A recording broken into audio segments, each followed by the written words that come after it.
6ഓളം കുറ്റപത്രങ്ങളാണ് Augustine സഹോദരങ്ങൾ പ്രതികളായിട്ടുള്ളത്.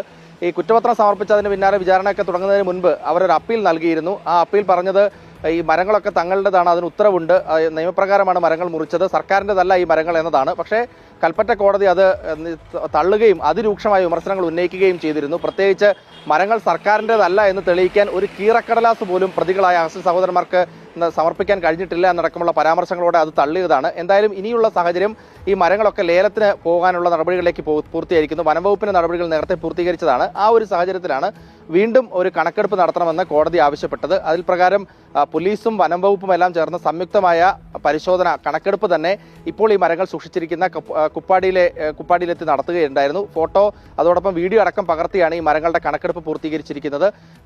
800ഓളം കഷ്ണങ്ങൾ മരങ്ങളാണ്, ഈട്ടിത്തടികളുടെ കഷ്ണങ്ങളാണ് അവിടെ ഉള്ളതായി കണ്ടെത്തിയിരിക്കുന്നത്. അതുകൊണ്ട് അതൊക്കെ പരിശോധിച്ച് കണക്കെടുപ്പ് പൂർത്തിയായി മഹസർ ഇപ്പോൾ കോടതിയിൽ സമർപ്പിച്ചിരിക്കുകയാണ് പോലീസിന്റെ നേതൃത്വത്തിലുള്ള അന്വേഷണ സംഘം ചെയ്തിരിക്കുന്നത്. അതുകൊണ്ട് തന്നെ ഇനി അങ്ങോട്ടേക്ക് വിചാരണയിലേക്കും അതോടൊപ്പം മീനവേൽ എന്തായോ എന്തോ ഇപ്പം എന്തായാലും എക്സിറ്റ് പോൾ പോലെയല്ല. കേരളത്തിലെ ഏജൻസി, കേരളത്തിലെ കോടതി, കേരളത്തിലെ പോലീസ്. അപ്പോൾ അവരന്വേഷിച്ച തൽക്കാലത്ത് വിശ്വസിക്കാൻ പറ്റില്ല എന്നും തള്ളാൻ പറ്റൂല അല്ലേ.